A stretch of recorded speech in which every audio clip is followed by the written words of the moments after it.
భద్రాద్రి కొత్తగూడెం జిల్లా ఇల్లందు పట్టణంలో community hall వద్ద కమ్యూనిస్టు పార్టీ సిపిఐ కొత్తగూడెం జిల్లా కార్యదర్శి షబీర్ బాషా ఆధ్వర్యంలో 18వ మహాసభలు నిర్వహించారు. ఈ సందర్భంగా షబీర్ బాషా మాట్లాడుతూ అర్హులందరికీ రేషన్ కార్డులు ఇవ్వాలని, ఇందిరమ్మ ఇల్లులు లేని వారికి ఇల్లు ఇప్పించాలని ఆయన డిమాండ్ చేశారు. పింఛన్లు ఇప్పించేందుకు పార్టీ శ్రేణులందరూ కృషి చేయాలన్నారు. ఎన్నికల సమయంలో కాంగ్రెస్ ప్రభుత్వం ఇచ్చిన హామీలు కొంత మేరకు అమలు చేయాల్సి ఉందన్నారు.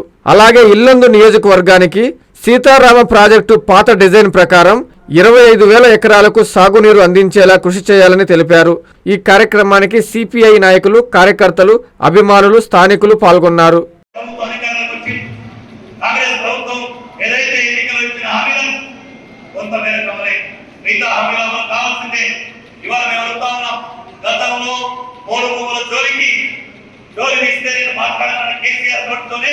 ఈ జిల్లాలో 150 ఎకరాలకు పట్టాలు ఇచ్చిన చరిత్ర ప్రజల యొక్క ఉద్యమానికి ఉంది. దానికి సిపిఐ అన్ని రాజకీయ పట్టాలని దానిపై పోరాడి ఇవాళ ప్రధానంగా ఈ జిల్లాలో ఈ జిల్లాలో ప్రజలు సాగేస్తున్న ప్రభుత్వ భూములు, పౌర భూములు, పంచాయతీ భూములు గతంలో ధరణి ద్వారా గిరిజనులతో పాటు గిరిజనులకు పట్టాలు రాలేదు. ఇవాళ భూభారతి సమస్య దానికి పరిష్కారం చేయాలి. అదేవిధంగా ఇవాళ ఇల్లందు ప్రాంతం తీవ్రమైనటువంటి నిర్లక్ష్యానికి గురై తెలంగాణ వస్తే ఇల్లందు ముందుకు సాగుతుందని పోరాడినటువంటి ప్రాంతం. ఇల్లందు అంటే అనేక పోరాటాల కేంద్రం. కార్మిక వర్గ పోరాటాలకు, రైతాంగానికి, ఊరి ప్రజలు, పేదల యొక్క పోరాట కేంద్రంగా ఇల్లందు ఉమ్మడి ఆంధ్రప్రదేశ్ మన తెలంగాణ ఈ మట్టిలోనే తీవ్రమైనటువంటి ప్రతిఘటన. కానీ ఈ ప్రాంతానికి అన్యాయం జరిగి సింగరేణి బొగ్గు కుట్టికల కేంద్రంగా ఉన్న ఇల్లందులో ఇవాళ ఉపాధి అవకాశాలు లేవు. ఇల్లందు ప్రాంతం అంతా గిరివీరైపోతున్న స్థితిలో ఈ నూతన ప్రభుత్వం ఇవాళ ఇల్లందు సమస్య మీద ఆలోచన చేయవలసిన అవసరం ఉంది. ముందుగా సీతారామ ప్రాజెక్ట్ ఏదైతే ఉందో గతంలో అరేంజ్మెంట్ మార్చి రోడ్ల ద్వారా ఈ నియోజకవర్గానికి 1,21,300 ఎకరాలు సాగునీరు డిజైన్ మార్చాడు. ఈ నియోజకవర్గంలో నేతలు కానీ, ఇల్లందు కానీ, బయ్యారు కానీ, గాల కానీ దీనికి ఆడుకోవాలన్నటువంటి విభాగ నియోజకవర్గం లేవు. సీతారామ ప్రాజెక్ట్ ఏదైతే ఉందో మన జిల్లా 7.5 లక్షల ఎకరాల్లో 1,50,000 ఎకరాలే కొత్తగూడెం జిల్లా. ఇవాళ ఒక ఇల్లందే కాదు, ఆదివాసీ ఏజెన్సీ వెనుకబడినటువంటి ఈ జిల్లాకు అన్యాయం సాగుతా ఉందని గత 5 ఏళ్ళుగా పోరాడుతూ ఉన్నాం. అది నిర్వాహకైనా, ఇల్లందైనా, కొత్తగూడెం అడ్వాన్సైనా పదా అన్యాయం జరుగుతాం. ముఖ్యమంత్రి గారు ఇరిగేషన్ మంత్రి వచ్చినారు.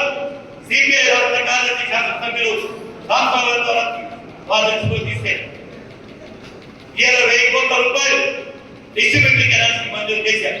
కానీ ఇల్లందు ప్రాంతానికి ఏదైతే ఉందో రోడ్లపాడు రిజర్వాయర్ని పని చేయడం ద్వారా పాత అలైన్మెంట్ ప్రకారం ఈ 1,20,000 ఎకరాలకు సాగు అందించాల్సిందే. నీళ్లు కలిగి పోయినటువంటి భూములు కలిగి ఇసుక ధరకు మొత్తం ఈ ప్రాంతం ఇక్కడ నీళ్ళు ఇచ్చిన తర్వాత బయటకు తీసుకెళ్ళమనేటువంటి అంశం ఏదైతే ఉందో సిపిఐ ఈ సమస్యను అసెంబ్లీలో తీసుకెళ్ళి కానీ 4 రోజుల్లో ఈ సమస్యను పోరాడు.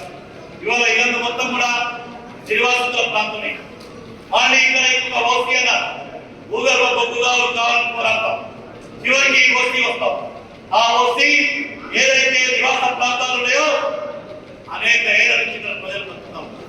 వారికి ఆధార్ ప్యాకేజ్ ఇయ్యం, ఇంటికి ఇల్లు ఇయ్యం, స్థలం ఇవ్వమంటే సాధ్యం కాదు. ఇల్లందు పట్టణ మహాసభ ద్వారా మేము తీర్మానం కూడా చేసుకోబోతా ఉన్నాం.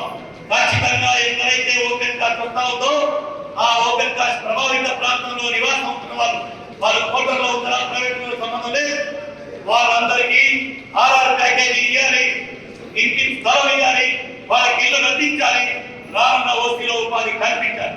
ఈ సమస్య మీద న్యాయం చేయకుండా మేము దౌర్జన్యంగా ముందుకు సాగుతూ ఉంటే ఆ ప్రజల పక్షాన గుర్తింపు సంఘంగా ఏఐసి భారత కమ్యూనిస్ట్ పార్టీ కలిసి వచ్చే రాజకీయ పార్టీలతో ఆ ప్రజలకు న్యాయం పరచారు.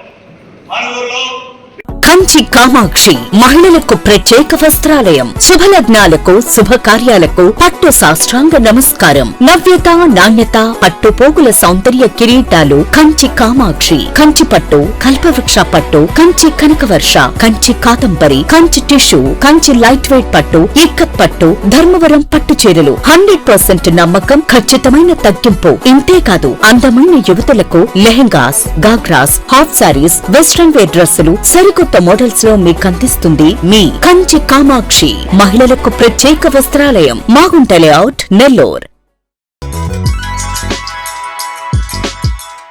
Hi Nilor, please subscribe to N3 TV.